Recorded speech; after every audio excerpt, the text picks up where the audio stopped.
Have you ever met someone who seemed to earn respect the moment they started speaking? Not because they were louder, not because they used complicated words, but because every sentence felt calm, clear, and impossible to ignore. Then, maybe you looked at yourself and wondered, why do my ideas sound better in my head than they do out loud? Why do I always think of the perfect response after the conversation is already over? The truth is, the difference isn't intelligence, it isn't talent, and it certainly isn't luck. It's a skill that quietly shapes your career, your relationships, your confidence, and the opportunities that come into your life. Over the next few chapters, you'll discover the psychology behind speaking with clarity, confidence, and influence without pretending to be someone you're not. Because when you learn to speak smart, you don't just change your words, you change the way the world sees you. Chapter 1: Why Speaking Smart Matters More Than Ever. Imagine walking into a room filled with people you've never met. Maybe it's a job interview, a business meeting, a networking event, or simply a room where opportunity is waiting. Before anyone knows your achievements, before they see your resume, before you've had the chance to prove your abilities, you open your mouth and say your first sentence. Within moments, something remarkable happens. The people around you begin forming opinions, not only about what you're saying, but about who you are. They unconsciously ask themselves, does this person sound confident? Can I trust them? Do they know what they're talking about? Should I pay attention? These judgments happen astonishingly fast, long before logic has time to catch up. This isn't simply human nature. It's supported by decades of psychological research. Our brains are designed to make rapid assessments because throughout history, quick decisions often meant survival. Today, those instincts remain. Only instead of asking whether someone is dangerous, our minds ask whether they're credible, whether they're capable, whether they're worth listening to. That's why your voice has become one of the strongest signals of your personal identity. Every conversation quietly builds or weakens your reputation. Many people assume that speaking intelligently means using sophisticated vocabulary or sounding highly intellectual. In reality, the opposite is usually true. The smartest communicators don't try to impress people. They help people understand. Their thoughts are organized, their ideas are clear, their words feel natural. Instead of creating confusion, they create clarity, and clarity creates trust. Think about some of history's most influential communicators. People like Martin Luther King Jr., Steve Jobs, Barack Obama, or Malala Yousafzai. Each had a unique voice, a different personality, a different speaking style. Yet they all shared one important quality. They communicated with purpose. Every pause mattered. Every story had meaning. Every sentence moved people one step closer to understanding. Their influence didn't come from speaking louder. It came from speaking intentionally. That lesson has become even more important today. We live in a world overflowing with information. Notifications interrupt us every few minutes. Social media encourages short attention spans. Meetings happen online. Conversations compete against endless distractions. People no longer have unlimited patience. If your message feels confusing, their attention disappears. If your communication feels clear, they stay with you. This is why speaking smart has become a competitive advantage. Whether you're leading a team, applying for a promotion, building friendships, negotiating with clients, recording content online, or simply talking with family. The way you communicate often determines how seriously people take your ideas. Imagine two candidates interviewing for exactly the same position. Both have identical qualifications, the same years of experience, the same technical knowledge. One answers questions by jumping from idea to idea. They hesitate frequently. They struggle to organize their thoughts. The other pauses before answering. Their ideas follow a clear structure. They explain with confidence. They support their points using simple, relatable examples. Who leaves the stronger impression? Usually it's not the person who knows more. It's the person who communicates more clearly. Because clarity creates confidence in the listener, and confidence creates opportunity. Here's the encouraging news. No one is born knowing how to communicate this way. Speaking smart isn't a gift reserved for a fortunate few. It's a collection of habits. Habits that can be learned, practiced, improved, and eventually mastered. You don't need a perfect accent. You don't need extraordinary charisma. You don't need to memorize complicated words. You simply need the willingness to think more clearly, listen more deeply, and communicate with intention.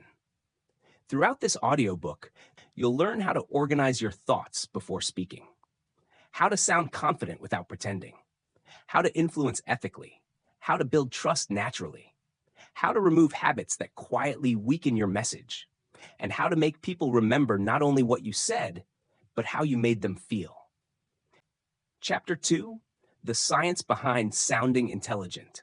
A young lawyer once walked into a courtroom for the first time. He had spent weeks preparing his case. Every argument was carefully researched. Every document was organized. Every possible question had been anticipated. On paper, he was the most prepared person in the room. But the moment he stood to speak, everything changed. His heart raced. His breathing became shallow. His words came out faster than he intended. He rushed through important arguments, skipped natural pauses, and stumbled over sentences he had practiced dozens of times. When the hearing ended, his mentor didn't criticize the quality of his legal reasoning. Instead, he said something the young lawyer would never forget. Your ideas were excellent. Your delivery never gave people enough time to realize it. That lesson reveals one of the greatest misunderstandings about communication. People often assume intelligence is judged only by what we say. In reality, it's equally influenced by how we say it. The human brain is constantly making unconscious judgments. Within seconds of hearing someone speak, people begin forming opinions about confidence, competence, credibility, and even leadership potential. These impressions happen automatically, long before listeners consciously evaluate the actual content of your message. That's why two people can communicate the exact same idea, yet leave completely different impressions. The difference isn't intelligence, it's perception. Modern neuroscience helps explain why this happens. When we listen to another person speak, our brains aren't simply receiving information like a recording device. They're predicting, comparing, interpreting, searching for patterns, trying to determine whether the speaker is calm, trustworthy, knowledgeable, or uncertain. Every pause, every change in tone, every shift in rhythm provides another clue. Remarkably, much of this process happens without either person realizing it. Scientists have discovered that our brains are highly sensitive to vocal rhythm. A speaker who races from one sentence to another forces the listener's brain to work harder just to keep up. Important ideas become buried beneath speed. Listeners don't necessarily think, this person talks too fast. Instead, they simply feel mentally exhausted. And when people become mentally tired, they stop paying attention. On the other hand, a calm, measured pace gives the brain something incredibly valuable: processing time. Each sentence has room to settle. Each idea connects naturally to the next. Instead of chasing your words, your audience begins following your thoughts. This is one reason why many of history's greatest speakers appeared surprisingly slow. Listen carefully to speeches by Martin Luther King Jr. Notice how he wasn't in a hurry. Every sentence carried weight because he allowed silence to become part of the message. The same is true for Barack Obama. His speeches rarely feel rushed. He pauses after important ideas. He changes his pace deliberately. He allows listeners to absorb meaning before moving forward. Those pauses aren't accidents. They're communication tools. Steve Jobs understood this remarkably well. During product launches, he often introduced revolutionary ideas using simple language and generous pauses. Sometimes, he would reveal one important sentence, smile, look around the room, then continue. That silence created anticipation. It allowed excitement to build naturally. Ironically, many inexperienced speakers fear silence so much that they destroy their own impact. The instant a pause appears, they rush to fill it. You know, basically, anything to avoid even a second of quiet. But listeners don't usually fear silence. Speakers do. To your audience, a thoughtful pause often signals confidence.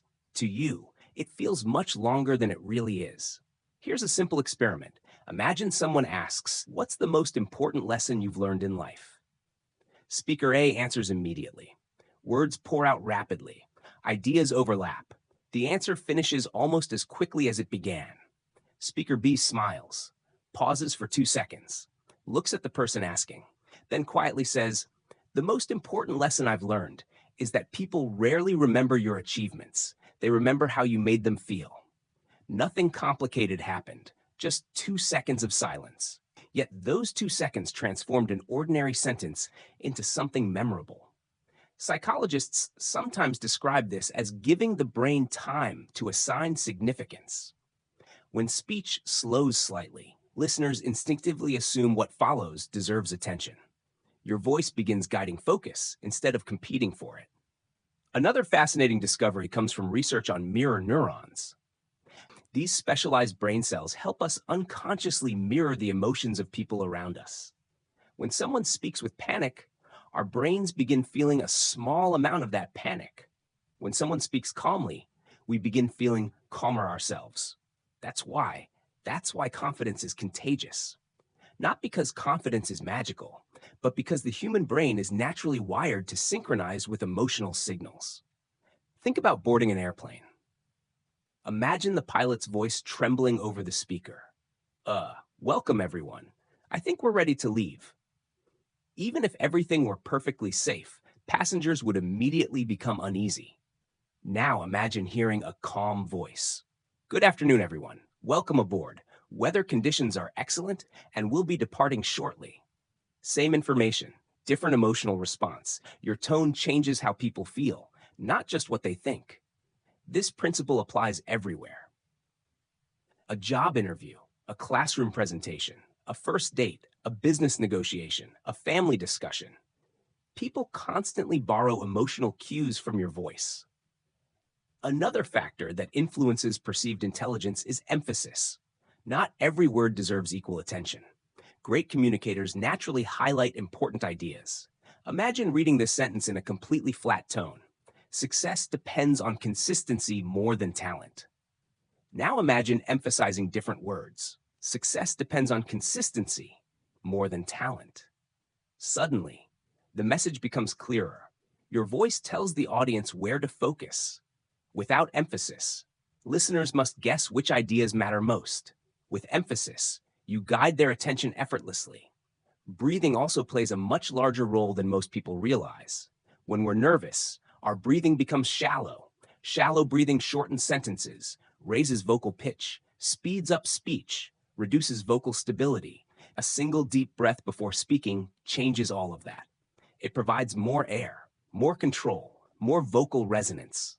Professional broadcasters, actors, TED speakers, even experienced teachers often pause for one calm breath before delivering an important point. Not because they forgot what to say, because breathing prepares the voice before the words arrive. Now, take a moment to reflect. Think about someone whose voice immediately earns your attention, perhaps a favorite teacher, a respected manager, a grandparent, a public speaker. Was it really their vocabulary that impressed you?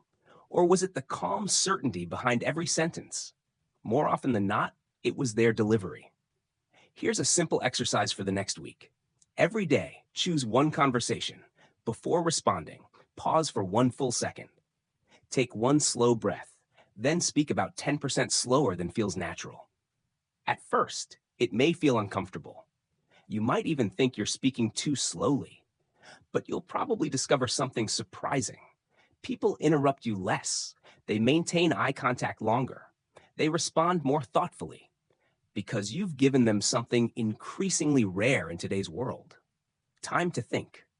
Remember, intelligence isn't only measured by the knowledge inside your mind, it's measured by how easily another mind can understand it. And sometimes, the smartest thing you can do is simply slow down enough for your ideas to be heard. Chapter 3. Smart vocabulary without sounding complicated. Imagine walking into a bookstore looking for a gift. Two employees approach you. The first smiles and says, If you're looking for something practical and inspiring, I'd recommend this book. It's easy to understand, and people often tell me it changes the way they think. The second employee says, this publication offers a multidimensional exploration of interpersonal cognitive frameworks through sophisticated linguistic methodologies. Both are talking about the same book. One sounds intelligent, the other sounds like they're trying to sound intelligent. Which person would you trust? For most people, the answer is obvious. The first, because real intelligence doesn't hide behind complicated words. It reveals itself through simplicity. Many people believe that sounding smart means using the biggest words they know. The longer the sentence, the more advanced the vocabulary, the more intelligent they'll appear. But history repeatedly proves the opposite. Albert Einstein once said, if you can't explain it simply, you don't understand it well enough.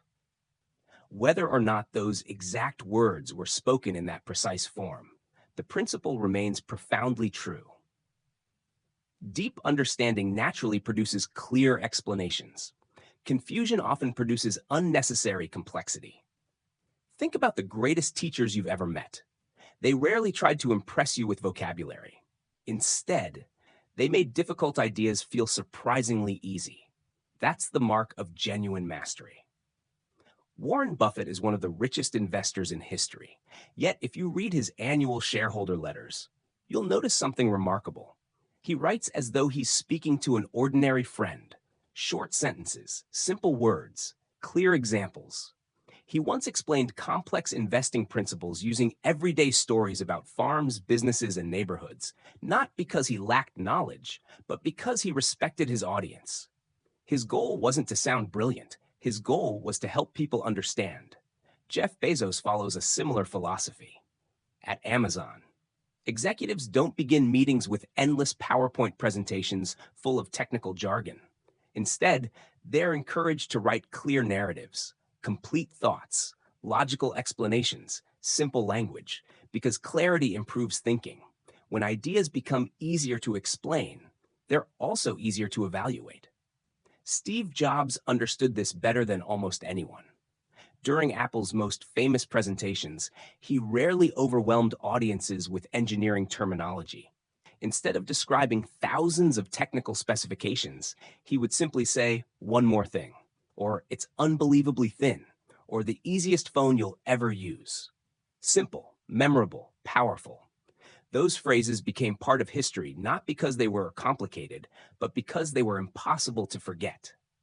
This reveals an important psychological truth. Our brains naturally remember concrete language better than abstract language. Compare these two statements. The company demonstrated significant operational optimization, or the company learned how to do the same work with fewer mistakes. The second sentence paints a picture. The first forces the brain to translate abstract concepts before understanding them. Every unnecessary translation increases mental effort, and the harder people have to work, the less they'll remember. Great communicators reduce that effort. They don't ask listeners to decode information. They deliver it already decoded. Another habit of exceptional speakers is choosing precise words instead of impressive ones.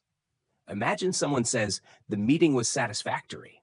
Now compare it with, the meeting solved our biggest problem. The second sentence is more specific. Specific language creates stronger images, and stronger images create stronger memories. Precision almost always beats complexity. This is why outstanding storytellers rarely describe emotions with vague words. They don't simply say he was sad. Instead, they describe the silence after bad news, the trembling hands, the empty chair, the unopened letter. Suddenly, the audience doesn't just understand the emotion, they experience it. Communication becomes memorable because it becomes visual. There's another trap many intelligent people fall into. They use technical language because they're surrounded by experts every day. Doctors speak to doctors. Engineers speak to engineers. Lawyers speak to lawyers. Over time, specialized vocabulary becomes normal. The problem appears when they speak to everyone else. The audience isn't confused because they're unintelligent. They're confused because the speaker forgot who they were speaking to. Exceptional communicators always adapt their language to the listener, not because they're simplifying the truth, because they're respecting the audience. Imagine teaching a child how rain forms. You wouldn't begin with atmospheric pressure equations. You'd probably say, the sun warms water, the water rises into the sky, it cools into clouds, then it falls back as rain. Simple doesn't mean inaccurate. Simple means accessible. The greatest teachers know exactly how much information their audience needs, and no more. Another surprisingly effective habit is replacing weak verbs with stronger ones. Instead of saying, the company made improvements, you could say, the company transformed its customer service, instead of, she did well during the interview. Try, she impressed everyone in the interview. Stronger verbs create clearer mental pictures. They add energy without adding unnecessary words. You don't need longer sentences. You need more meaningful ones. It's also worth paying attention to unnecessary modifiers. Words like very, really, quite, extremely often weaken the sentence instead of strengthening it. Compare these two statements. The presentation was really interesting. Now, the presentation captivated the audience. One relies on an extra adjective. The other uses a stronger verb. The second sentence feels far more vivid. That's because powerful communication often comes from replacing words, not adding them. There's another secret used by skilled communicators. They constantly ask themselves, would I actually say this in a real conversation? If the answer is no, they rewrite it. Because spoken language should sound spoken, not written, not academic, not artificial. Imagine sitting across from a close friend at dinner. Would you naturally say, I experienced considerable emotional dissatisfaction regarding the outcome? Of course not. You'd probably say, I was really disappointed with how things turned out. The second version feels human, and humanity is what audiences connect with. Take a moment to think about the conversations you remember most. Were they filled with complicated vocabulary, or were they filled with simple truths expressed in unforgettable ways? Chances are, it was the second. That's because clarity creates connection. Complicated language often creates distance. Here's a challenge for the next few days. Whenever you explain an idea, pretend you're explaining it to a curious 15-year-old. Not because they're incapable of understanding complexity, but because they deserve clarity. If they understand you, almost everyone else will too. Remember, the smartest people rarely feel the need to prove they're smart. Their confidence allows them to communicate with simplicity. They choose words that illuminate, not words that intimidate. Because communication isn't about making people admire your vocabulary, it's about making sure they never forget your message. And in the next chapter, we'll discover why even the clearest words lose their power. If they aren't organized into a structure, the human brain can naturally follow. Chapter 4. Speak with structure, speak with impact. Imagine listening to someone tell a story. They begin with the ending.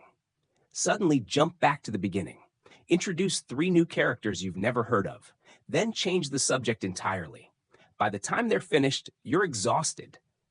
Not because the story was uninteresting, but because your brain spent the entire conversation trying to organize information that should have already been organized. Now imagine another storyteller. They begin by setting the scene, introduce the people involved, build curiosity, present the challenge, then guide you naturally toward the conclusion. You don't have to struggle to follow.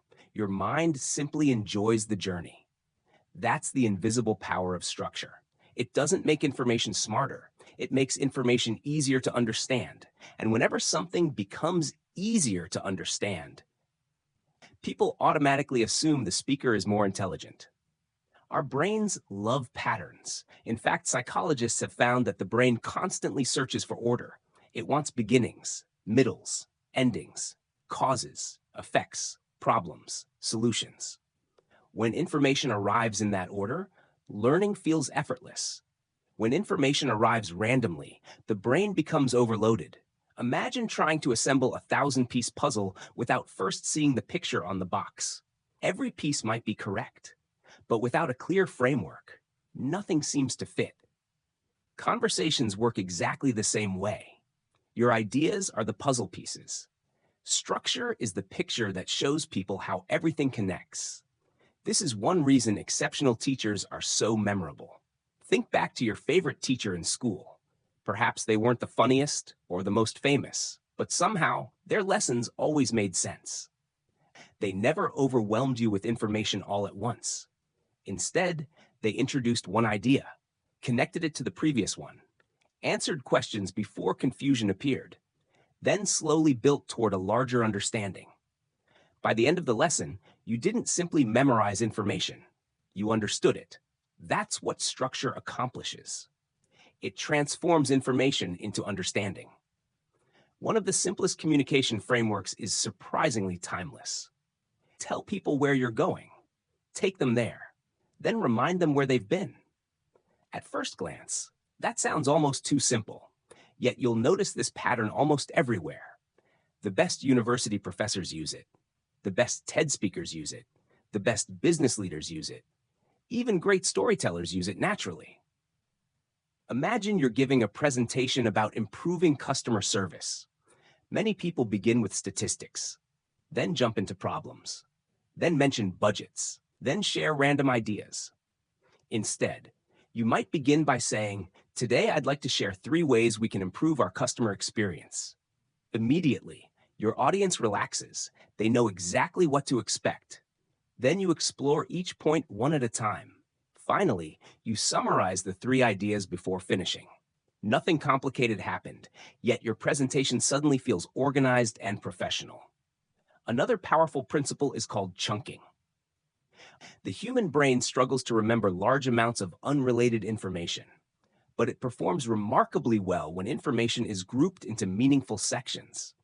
Think about phone numbers. Imagine trying to remember 4857261938. Now imagine seeing 4857261938. The numbers haven't changed, only the structure has. Yet remembering them suddenly becomes much easier. Great communicators apply the same idea. Instead of presenting 10 disconnected ideas, they organize them into 3 meaningful categories. Instead of overwhelming listeners, they guide them. That's why the rule of 3 appears so often in memorable speeches. 3 reasons, 3 lessons, 3 examples. Not because 3 is magical, because 3 feels complete. Enough information to feel substantial, without becoming overwhelming. Consider one of history's most famous speeches. Martin Luther King Jr. didn't simply list dozens of unrelated dreams. He repeated a clear phrase, "I have a dream," again and again and again. Each repetition added another piece to the same emotional structure. The audience always knew where they were. That's why the speech remains unforgettable decades later. Repetition isn't boring when it's structured. It's memorable. Structure also helps when explaining difficult ideas. Suppose someone asks, "Why is communication so important?" A weak answer might sound like this. "Well, because it's useful, and relationships matter, and confidence is important, plus it helps at work." Every idea may be true, but none of them connect. Now compare that with this response. Communication matters for 3 reasons. First, it shapes how people understand you. Second, it influences the opportunities you receive. And finally, it determines the quality of nearly every relationship in your life. Notice the difference. The information hasn't become more intelligent. It has become easier to follow. Structure creates clarity. Clarity creates credibility. Another overlooked communication habit is signposting. Think of road signs while driving through an unfamiliar city. Without them, even experienced drivers become anxious. With them, navigation feels effortless. Conversations need signs too. Simple phrases like, "Here's the key idea. Let's look at an example." Now comes the most important part. Before we move on, these small expressions quietly guide your listener's attention. They reduce mental effort. They prevent confusion before confusion begins. One of the greatest advantages of good structure is confidence. Many people think confidence comes from memorizing every sentence. It rarely does. Confidence comes from knowing where you're going. Imagine hiking through a forest. Would you feel calmer memorizing every tree or carrying a reliable map? The map gives confidence. Communication works the same way. When you know the overall structure, you no longer panic if you forget one sentence. You simply continue toward your next destination. That's exactly how experienced speakers work. They don't memorize paragraphs, they remember the journey. One powerful exercise used by professional speakers is creating a simple outline before speaking. Instead of writing every word, they write only key points, perhaps 3 headings, a few examples, one conclusion. Everything else happens naturally. As a result, their speech sounds alive instead of rehearsed, natural instead of robotic, confident instead of memorized. Stories themselves follow structure. Almost every unforgettable story contains 3 simple stages: a beginning, a conflict, a resolution. Imagine saying, "Preparation is important." Now imagine telling this story. During my very first presentation, I forgot everything I'd planned to say. For nearly 20 seconds, I stood silently in front of the room. It was one of the most uncomfortable moments of my life. That experience forced me to prepare differently. Instead of memorizing words, I learned to organize ideas. And from that day forward, public speaking became dramatically easier. The lesson hasn't changed. Preparation still matters, but now your audience remembers it because structure transforms lessons into experiences. Before your next conversation, ask yourself one question. If someone remembers only 3 things from what I'm about to say, what should they be? Answer that question first, then build everything else around it.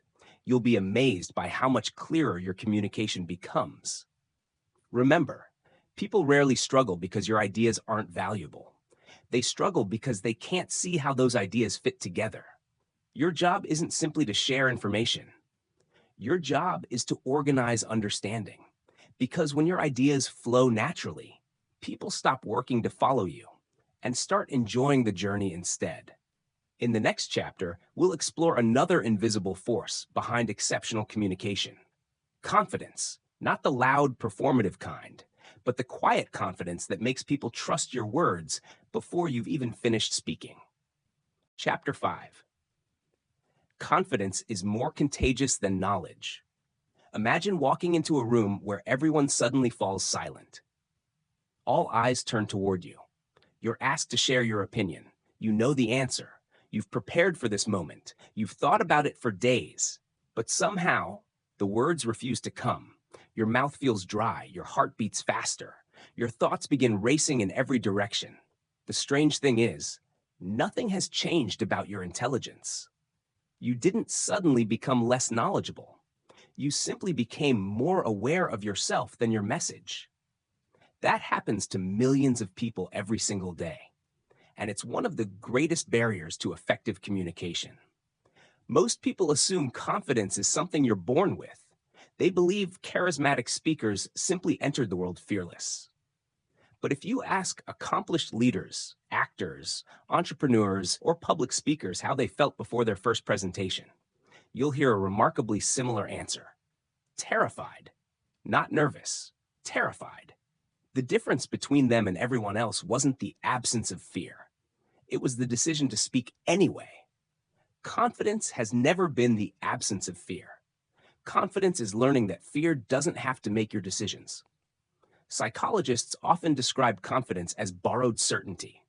At first, you don't truly believe in yourself, so you borrow confidence from preparation, from experience, from repetition, over time.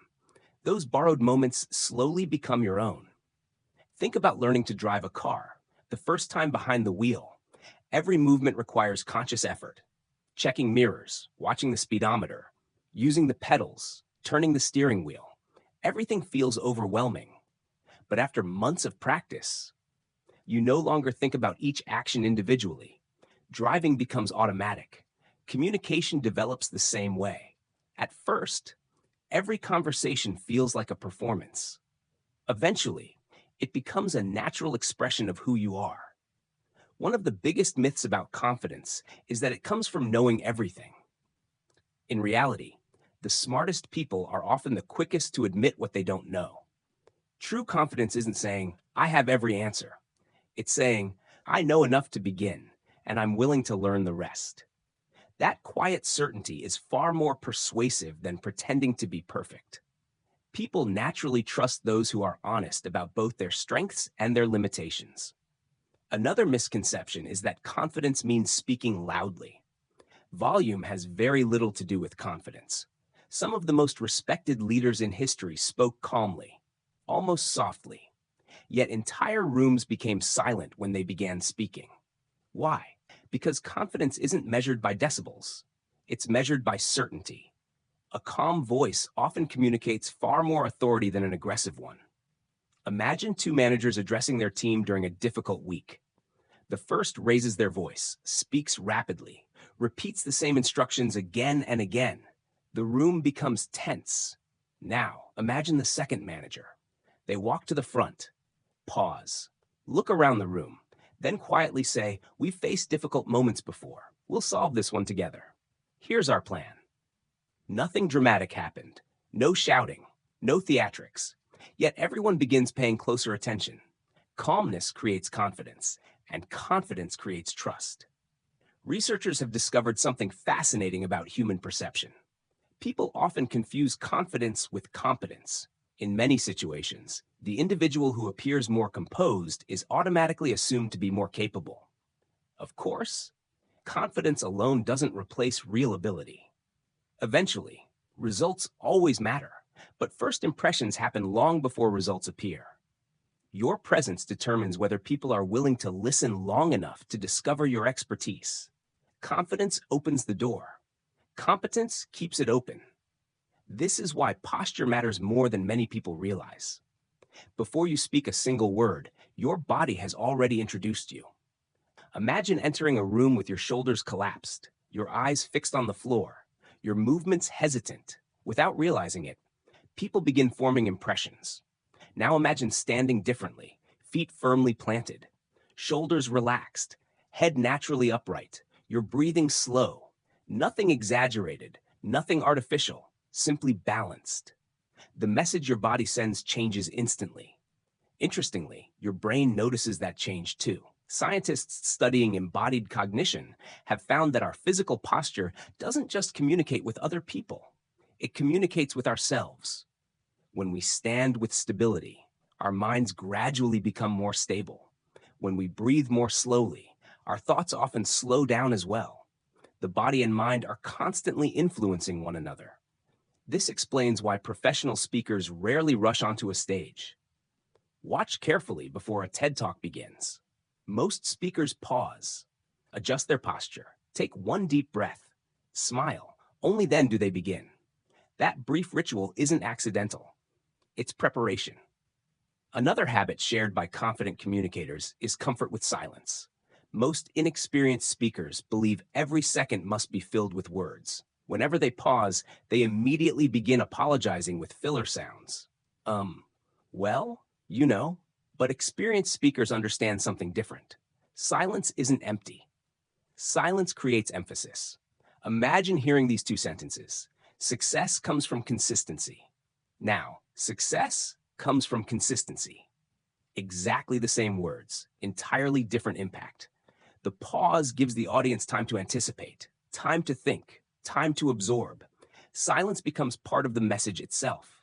Confidence also comes from preparation, but not the kind of preparation most people imagine. Many beginners try memorizing every sentence, then panic the moment they forget one word.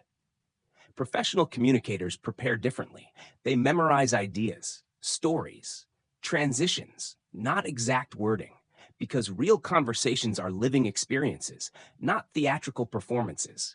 Think about your closest friend. You don't rehearse every conversation before meeting them. You already know your thoughts. The words simply appear naturally. That's exactly how great speakers prepare. They know the destination. They allow the journey to remain flexible. One of the most effective ways to build confidence is surprisingly simple. Keep small promises to yourself. If you decide you'll speak once during tomorrow's meeting, do it. If you decide you'll introduce yourself to one new person, do it. If you promise yourself you'll ask one thoughtful question, Keep that promise. Every fulfilled promise quietly strengthens self-trust, and self-trust is the foundation of lasting confidence. Over time, confidence stops feeling like something you perform. It becomes something you possess. Perhaps the greatest enemy of confidence isn't fear, it's comparison. We compare our beginning to someone else's mastery. We watch experienced speakers and assume they were always that good. What we don't see are the years of awkward presentations, forgotten lines, failed interviews, embarrassing mistakes. Every confident communicator has a private history the audience never witnesses. Growth always happens behind the scenes. Remember this the next time you feel nervous. Your audience isn't searching for perfection. They're searching for sincerity. They're hoping you'll help them understand something valuable. Most people aren't judging every tiny mistake you make. They're paying attention to the message you're trying to share. So shift your attention. Stop asking, "How am I doing?" Start asking, "How can I help them understand?" The moment your focus moves away from yourself, confidence begins to grow naturally. Because fear thrives on self-consciousness, purpose quiets it. Before your next important conversation, take one deep breath, stand comfortably, slow your pace, trust your preparation. And remember, confidence isn't something that suddenly arrives one morning. It's built one conversation, one challenge, one courageous decision at a time.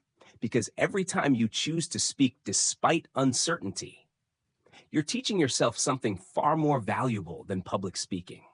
You're proving to yourself that your voice deserves to be heard. And in the next chapter, we'll discover why the strongest communicators often spend less time speaking and far more time listening. Chapter 6. Listening is the smartest communication skill. A young executive once attended an important meeting with the company's CEO. For weeks, he had prepared brilliant ideas, statistics, solutions, innovative strategies. The moment the meeting began, he started talking. He explained every idea as quickly as he could. He barely paused, barely looked up, barely noticed anyone else's reactions. When the meeting ended, the CEO thanked him politely, but chose someone else's proposal. Confused, the young executive later asked why. The CEO answered with a sentence he never forgot. "You came here ready to speak. The other person came here ready to understand." That lesson captures one of the greatest secrets of communication. The smartest speakers are rarely the people who speak the most. They're the people who listen the best. At first, this seems backward. After all, this audiobook is about speaking smart. Shouldn't speaking be the most important skill? Surprisingly, no, because every powerful response begins with careful listening. Without listening, your words become guesses. With listening, your words become solutions. Many people confuse hearing with listening. Hearing is automatic. Listening is intentional. You hear sounds every day, cars passing outside, people talking nearby, music playing in the background. But listening requires something different. It requires attention, presence, curiosity. It asks you to temporarily place someone else's thoughts ahead of your own. Unfortunately, most conversations don't work this way. Instead of listening, people prepare. While someone else is talking, they're already planning their reply, searching for arguments, thinking about their own experiences, waiting for a chance to interrupt. The conversation appears balanced. But internally, two monologues are competing against each other. Very little understanding actually happens. Great communicators do something different. When another person speaks, they become completely present. Not because they're trying to be polite, because they know every sentence contains valuable information. Information about what the other person believes, what they fear, what they hope for, what matters most to them. And once you understand those things, your own words become dramatically more effective. Think about the difference between these two responses. Someone says, "I've been overwhelmed at work lately." The first response is immediate. "Yeah, work can be stressful. I've been busy too." The conversation instantly shifts. Now it's about the second speaker. The other response sounds different. "It sounds like you've been carrying a lot lately. What's been the hardest part?" Notice what changed. No advice, no interruption, no attempt to solve the problem immediately, just genuine curiosity. And curiosity creates connection. Psychologists have discovered something remarkable. People don't always remember the exact advice they receive, but they almost always remember how someone made them feel during a conversation. If someone feels heard, they feel respected. If they feel respected, trust begins to grow. And trust is the foundation of every meaningful relationship. Whether you're leading a company, building a friendship, raising children, negotiating with clients, or strengthening your marriage, people follow those who make them feel understood. Listening also makes your own speech smarter. Why? Because every answer becomes personalized. Instead of delivering. Chapter 7. Remove the words that quietly weaken your voice. Imagine watching two architects present the exact same building design. The first speaks confidently. Every sentence is direct, clear, purposeful. The second presents the same design, but every few seconds they say, maybe, kind of, I guess, you know? By the end of the presentation, the audience hasn't judged the design differently. They've judged the architect differently. The ideas were identical, the delivery was not. And in communication, delivery often shapes perception more than content itself. Many people believe they sound uncertain because they lack confidence, but sometimes they simply have habits that make confidence difficult to hear. These habits are surprisingly small: tiny words, tiny phrases, tiny hesitations. Individually, they seem harmless. Repeated dozens of times, they quietly drain authority from every sentence. Think about how often conversations include words like basically, actually, sort of, just, I think, maybe. Most of these words don't add meaning. They simply fill empty space or soften ideas that don't actually need softening. Imagine saying, I just wanted to share an idea. Now remove one word. I wanted to share an idea. Which version sounds more confident? Or consider this sentence. I think maybe we should probably consider another option. Now simplify it. We should consider another option. The message hasn't become aggressive. It has become clear. Strong communication isn't about speaking with more force. It's about removing unnecessary hesitation. Why do filler words appear in the first place? Because our brains think faster than our mouths speak. Whenever we momentarily lose our next sentence, we instinctively try to protect the silence. So we fill it. Like, you know. But here's something interesting. Listeners rarely fear silence. Speakers do. To the audience, a brief pause often sounds thoughtful. To the speaker, it feels much longer than it actually is. Psychologists even have a term for this. Our internal clock speeds up when we're nervous. 1 second feels like 5, so we rush to fill it. The irony? That very reaction creates the uncertainty we're trying to avoid. Imagine you're answering an important interview question. Halfway through, you lose your train of thought. You have two choices. The first, basically. The second, pause. Take one slow breath. Continue. Almost every listener will perceive the second response as calmer, more intelligent, and more confident. Because thoughtful pauses suggest control. Filler words suggest panic. Another hidden habit is called weakening language. These are phrases people use to apologize for their own opinions before expressing them.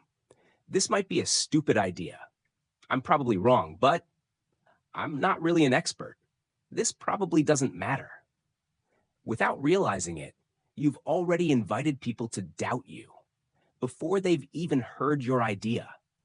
Imagine a lawyer entering a courtroom and beginning with, I'm probably wrong, but, or a surgeon saying, I think this operation might work. Confidence doesn't require pretending to know everything, but it does require respecting your own thoughts enough to present them honestly. Instead of saying, I just wanted to mention something, try saying, I'd like to add one point.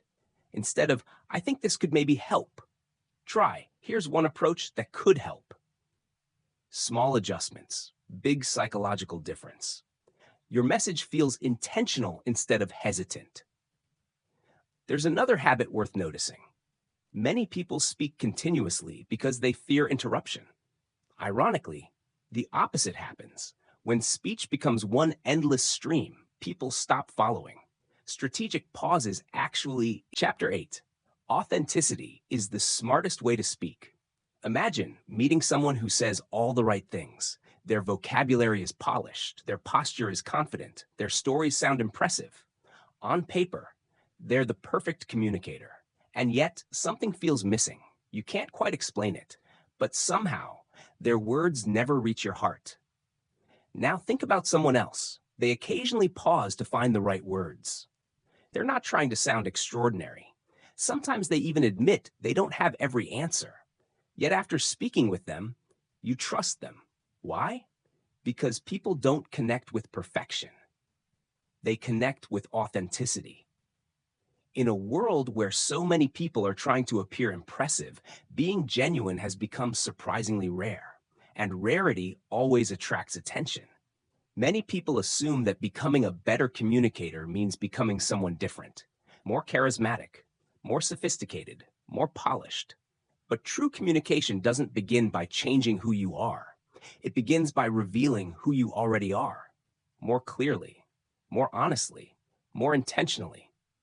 Authenticity isn't about saying everything that comes into your mind. It's about making sure your words reflect your real values, your real experiences, your real beliefs. When those three things align, people feel it immediately, because authenticity is something listeners sense long before they analyze it. Think about the leaders who leave lasting impressions. They're rarely remembered because they sounded perfect. They're remembered because they sounded real. When Steve Jobs spoke about innovation, people believed him because he had devoted his life to creating it. When Malala spoke about education, her words carried the weight of lived experience. When Brené Brown speaks about vulnerability, she doesn't lecture from a distance. She shares her own journey. That's what makes her message powerful. Authenticity gives words credibility. Without it, even beautiful speeches feel empty. Many communicators fall into a trap. They study successful speakers so carefully that they accidentally begin copying them. They imitate someone else's tone, someone else's gestures, someone else's personality. Eventually, they no longer sound authentic. They sound rehearsed. Learning from great communicators is valuable. Becoming their copy is not, because the strongest voice you'll ever develop is your own. Your experiences are unique. Your perspective is unique. Your story is unique. And that's exactly what makes your communication memorable. One of the biggest enemies of authenticity is the fear of judgment. We worry people won't like our ideas, won't respect our opinions, won't approve of who we truly are. So we begin editing ourselves, softening our thoughts, hiding our emotions, pretending to agree when we don't. Little by little, our real voice disappears. Ironically, the more we try to gain acceptance this way, the harder genuine connection becomes, because people don't trust perfection. They trust honesty. Imagine two leaders discussing failure. The first says, "Failure isn't acceptable. We simply have to work harder." The second says, "I've failed more times than I care to admit. Every setback taught me something. Success never could. That's why I no longer fear failure. I learned from it." Which leader feels more believable? The second. Not because they're weaker, because they're human. Authenticity doesn't reduce credibility. It strengthens it. People naturally relate to someone who's willing to be honest about both. Chapter 9. Communicating under pressure. A firefighter was once asked what he thought about during the most dangerous moments of his career. People expected him to talk about courage, or fear, or instinct. Instead, he smiled and said, "I don't rise to the occasion. I fall back on my training." The same principle applies to communication. Anyone can sound confident when the conversation is easy. Anyone can think clearly when there's no pressure. But the moments that truly define your communication are the ones where emotions are high. A difficult conversation with your partner, a tense job interview, a disagreement with a colleague, a presentation where hundreds of eyes are watching you. Those are the moments when preparation meets reality. And for many people, pressure changes everything. Their heart begins racing. Their breathing becomes shallow. Their thoughts scatter. Words that seemed perfectly clear just minutes ago suddenly disappear. It feels as though the brain has simply shut down. If you've ever experienced this, you're far from alone. It's a completely natural response. When your brain senses stress, it activates the body's survival system. Your attention narrows, your muscles tighten, your body prepares for action. Unfortunately, it also becomes harder to organize complex thoughts. That's why even intelligent people sometimes struggle to express themselves under pressure. The problem isn't intelligence, it's physiology. The good news, your body can be trained. The first step is learning to slow yourself down. When emotions rise, your instinct tells you to respond immediately. Resist that instinct. Take one slow breath, not because breathing magically solves every problem, but because it interrupts the stress response. A single deliberate breath sends an important message to your brain. We're safe. There's time to think. That tiny pause often makes the difference between reacting emotionally and responding wisely. Imagine someone criticizes your work during an important meeting. Your first instinct might be to defend yourself immediately, to interrupt, to explain, to prove them wrong. Instead, pause, breathe, listen completely. Only then begin your response. That brief silence isn't weakness, it's discipline. And disciplined communication almost always earns greater respect. Another powerful habit is separating facts from emotions. Pressure often causes the two to become mixed together. Suppose your manager says, "This report needs improvement."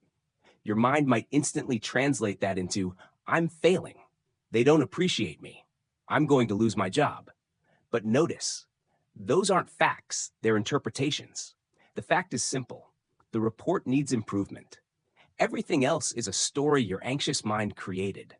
Excellent communicators learn to recognize this difference. They respond to reality, not imagination. Questions become especially valuable during stressful conversations. Instead of assuming, ask, "Can you help me understand what specifically needs improvement? What outcome are you hoping for? Could you give me an example?" Questions reduce misunderstanding. They replace assumptions with clarity, and clarity reduces unnecessary conflict. One of the greatest communication mistakes under pressure is trying to win every argument. Winning isn't always success. Sometimes, understanding is. Imagine arguing with someone you love. You might prove every point, present every piece of evidence, win every logical debate. Chapter 10. Your voice can change your life. Imagine looking back at your life 10 years from now. You remember the opportunities you accepted, the friendships you built, the career you created, the people who believed in you. At first glance, it might seem as though luck determined everything. But if you look a little closer, you'll notice something else. A conversation, one interview that opened a door, one speech that inspired a team, one difficult discussion that saved a relationship, one honest question that changed your perspective forever. Life rarely changes all at once. More often, it changes one conversation at a time. That's why communication is far more than a professional skill. It's a life skill. It influences nearly every opportunity you'll ever receive. Throughout this audiobook, we've explored the habits that separate average communicators from exceptional ones. You've learned that speaking smart doesn't mean using complicated vocabulary. It means making your ideas easy to understand. You've discovered that structure helps people follow your thinking. Confidence allows your ideas to be heard. Listening helps you understand before responding. Removing unnecessary words gives your voice greater clarity. Authenticity builds trust. And calm communication under pressure reveals true character. Individually, each principle is powerful. Together, they transform the way people experience you. But knowing these ideas isn't enough. Knowledge without action changes nothing. Imagine buying dozens of books about fitness, reading every chapter, watching every video, learning every scientific principle. Would reading alone make you stronger? Of course not. Strength comes from repetition. Communication works exactly the same way. You improve one conversation at a time, one question, one pause, one thoughtful response, one moment of courage. Every small improvement becomes part of your identity. At first, you'll need to think consciously, slow down, listen first, remove filler words, finish with a clear point. Eventually, these habits become automatic. You no longer force them. They become the natural way you communicate. That's how mastery develops. Not through dramatic transformation, but through consistent practice. Think about the people you admire most. Chances are, they weren't born extraordinary communicators. They simply practiced longer, learned from mistakes, stayed curious, and never stopped improving. You can do exactly the same. Remember, people don't expect perfection. They don't need every sentence to sound brilliant. What they truly value is clarity, respect, presence, honesty. Those qualities are available to everyone, including you. As you continue practicing, something unexpected will happen. People will begin responding differently. They'll listen more carefully, trust you more quickly, ask for your opinion more often, invite you into conversations you once felt excluded from. Not because you've become someone new, but because you've learned how to express who you've always been. Your ideas deserve to be heard. Your experiences deserve to be shared.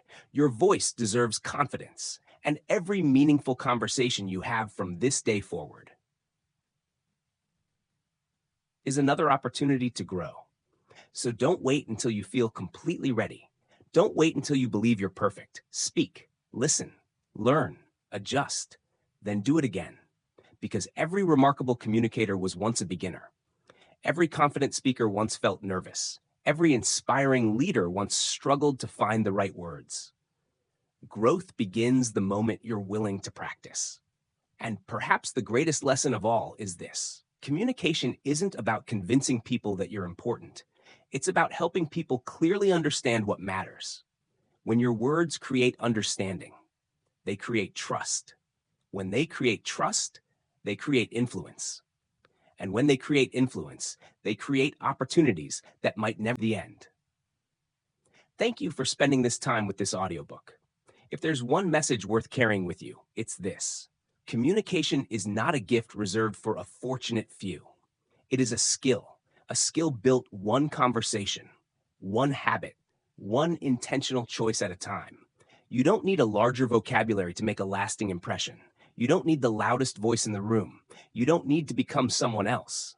You simply need to become a clearer, calmer, and more authentic version of yourself. As you move forward, remember these simple principles. Speak with clarity, not complexity. Listen before you respond. Slow down instead of rushing. Pause instead of filling every silence. Organize your thoughts before expressing them. Lead with confidence, but stay humble. And above all, be genuine. Because people may forget your exact words, but they'll always remember how you made them feel. Every conversation you have from today onward is another opportunity, an opportunity to earn trust, to strengthen relationships, to inspire action, to resolve conflict, to open doors that knowledge alone could never unlock. The greatest communicators aren't remembered because they spoke the most. They're remembered because when they spoke, people listened. And when they listened, people felt understood. So as you close this audiobook, don't simply remember these ideas. Practice them. Use them in your next meeting, your next interview, your next difficult conversation, your next chance encounter with a stranger. Because mastery doesn't happen all at once. It happens one conversation at a time. Thank you for listening. And wherever your journey takes you next, may your words always bring clarity. May your listening create understanding. And may your voice become one of the greatest tools you ever develop.